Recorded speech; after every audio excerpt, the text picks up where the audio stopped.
बिहार के माननीय मुख्यमंत्री और शिक्षा विभाग के आला अधिकारियों को अब इस बात का संज्ञान लेना चाहिए कि आपने कहा था क्या और कर क्या रहे। बिहार के माननीय मुख्यमंत्री ने कहा था कि मामूली सी परीक्षा लेकर बिहार के तमाम नियोजित शिक्षकों को विशिष्ट शिक्षक बनाया जाएगा, लेकिन हो क्या रहा है। मामूली परीक्षा ले ली गई और मामूली परीक्षा के बाद जो सेवा निरंतरता की बात थी, जो पे प्रोटेक्शन की बात थी, तमाम बातें अब झूठा साबित होते हुए दिख रहा है। अभी जो खबरें चल रही है उससे आप अवगत होंगे कि बिहार के वैसे तमाम नियोजित शिक्षक जो विशिष्ट शिक्षक बने हैं, उन्हें इंडेक्स 1, जी हाँ, इंडेक्स 1 का जो प्रथम प्रकरण है उसमें वेतन भुगतान होगा। मतलब आपका जो वेतन है, वेतन आपका मूल जो है 1 to 5 का 25,000, 6 to 8 का 28,000 और 9-10 का 31,000 और +2 का 32,000 आपका इसी मूल वेतन का आधार मानकर आपका वेतन भुगतान होगा। मतलब जो वेतन आपको पहले से मिल रहा है, दिसंबर में जो वेतन मिला है इससे ज़्यादा होगा। अभी जो आपका 25,000 पर 1 to 5 के लिए, 28,000 पर 6 to 8 के लिए, तो इससे ज़्यादा बेसिक आपका दिसंबर में था। लेकिन अब जनवरी फरवरी में जो आपको वेतन मिलेगा, मार्च में जो वेतन मिलेगा, जब तक कि फिक्सेशन नहीं हो जाता है वो कम होगा। और जब कम होगा तो आपकी सैलरी 8 से 10,000 रुपये की कमी के साथ प्राप्त होगी। ये जो राशि है इसका अंतर शिक्षा मित्र का ज़्यादा होगा।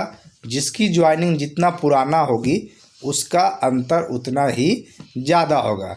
तो ऐसे में बड़ा सवाल है, जिस तरीके का आदेश बिहार शिक्षा विभाग के अपर मुख्य सचिव एस सिद्धार्थ साहब ने वीसी के माध्यम से सभी जिलों को दिया है और उसके बाद जो आदेश निर्गत हो रहे हैं जिला स्तर से, उससे स्पष्ट है कि फिक्सेशन का काम नहीं होगा।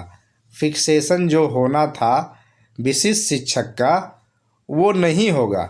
जो आपका निर्धारित यथा निर्धारित जो मूल वेतन है बिहार विद्यालय विशिष्ट शिक्षा नियमावली के तहत, उसी के को आधार मानकर, मतलब मिनिमम जो आपका बेसिक है उसी को आधार मानकर आपका वेतन भुगतान होगा। और इसके लिए आदेश लगातार निकल रहे हैं। HRMS से संबंधित बात हो या फिर प्राण जनरेशन की बात हो, तमाम जो पहलू है उस पर जो काम किया जा रहा है, उस पर काम इसी आधार पे किया जा रहा है कि आपको होली से पहले वेतन भुगतान कर दिया जाए। लेकिन आपका जो वेतन है, जो बेसिक है, वो कम, यानी यथा निर्धारित मूल वेतन जो है 25, 28, 31, 32 यही रहेगा। तो सबसे बड़ा सवाल विभाग की गलती है, विभाग की लापरवाही है। विभाग जो है ससमय काम नहीं किया, फिक्सेशन का काम शुरू नहीं किया, प्राण जनरेशन का काम शुरू नहीं किया, HRMS ऑन बोर्डिंग का काम शुरू नहीं किया। और इसका खामियाजा कौन भुगतेगा? वैसे नियोजित शिक्षक जो सरकार की शर्तों को मानकर परीक्षा दिया, सक्षमता परीक्षा, जी हाँ, सक्षमता 1, सक्षमता 2 वाले का तभी कह नहीं सकते हैं।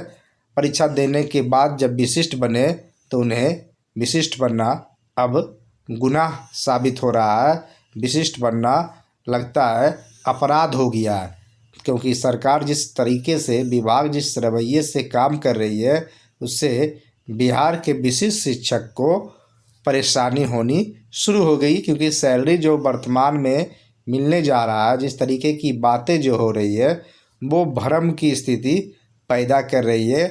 और इस भ्रम से बहुत बड़ा आर्थिक नुकसान हर महीने उठाना पड़ेगा जब तक कि विशिष्ट शिक्षकों का फिक्सेशन नहीं हो जाता है। और इसको लेकर अब जो शिक्षक है वो घुटन महसूस कर रहा है। सरकार के साथ जो सरकार के शर्त है उसको मानना, संगठन के बातों पर अमल नहीं करना, सरकार के बातों को अमल करते हुए कदम से कदम मिलाकर सक्षमता परीक्षा देना अब महंगा साबित हो रहा है। क्योंकि सरकार अभी तक विशिष्ट शिक्षक बनने का कोई फ़ायदा नहीं दे पाई है और लगातार शोषण और शोषित नीति अपनाई जा रही है।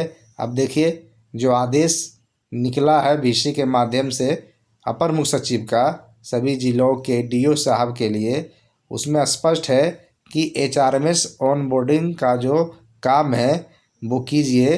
प्रान जनरेशन जिसका हो गया है वो निम्नलिखित दस्तावेज के साथ एक फर्मा है, उसको आप भरिए इतने डिटेल्स के साथ। जो एचआरएमएस का जो डिटेल्स होता है आप यहाँ देख सकते हैं, सभी डिटेल्स के साथ आप इसको भरिए। और उसके बाद जो ऑफिशियल डिटेल्स होता है, employ type exclusive teacher, service type state government, और फिर cadre Bihar state exclusive teacher cadre, parent department education department, current department education department, current designation select कर लीजिए 1 to 5, 6 to 8, 9, 10, 11, 12। Current office district education office जहाँ का रहे वहाँ का आप लिखिए, जिस जिला का। और उसके बाद इस तरीके से आप देख सकते हैं ज्वाइनिंग डेट फलाना ढकाना। इस तरीके से एचआरएमएस का जो ऑनबोर्डिंग काम होगा वो ऑफलाइन माध्यम से भर के दीजिए। और फिर जो है आपका वेतन मिनिमम बेसिक पे चालू हो जाएगा 25, 28, 31। आपको पहले ज़्यादा मिल रहा था, अब कम मिलेगा, इसकी चिंता सरकार को नहीं है। आपका खर्च क्या है, आपके परिवार का, आपके ऊपर लोन कितना है, इन सब चीज़ों से सरकार का कोई मतलब नहीं है। क्योंकि फिक्सेशन को लेकर और वेतन विसंगति दूर करने को लेकर जो कोशिश होनी चाहिए, जिस तरीके का कोशिश होनी चाहिए, वो होता हुआ दिख नहीं रहा है। यानी एक बार फिर बहुत बड़ा धोखा बिहार के वैसे नियोजित शिक्षकों के साथ हो गया जो सरकार की शर्त को मानकर सक्षमता परीक्षा दिए और विशिष्ट शिक्षक बन गए। सेवा निरंतरता की भी बात स्पष्ट नहीं है और पे प्रोटेक्शन की बात भी स्पष्ट नहीं है। तो सारा चीज़ अब हाथ से निकलते हुए दिख रहा है। भविष्य में क्या कुछ होगा कहना मुश्किल है। तो ऐसे ही विभागीय खबरों को जानने के लिए आप हमारे साथ जुड़े रहें टीचर जंक्शन यूट्यूब चैनल से। और चैनल को पहली बार देख रहे हैं तो सब्सक्राइब करें, बेल आइकन दबाएं, ताकि आपकी आवाज़, आपकी परेशानी लगातार आपके लिए, आपके हित को साधने के लिए सरकार के सामने सवाल किया जाए। बहुत बहुत धन्यवाद। नमस्कार।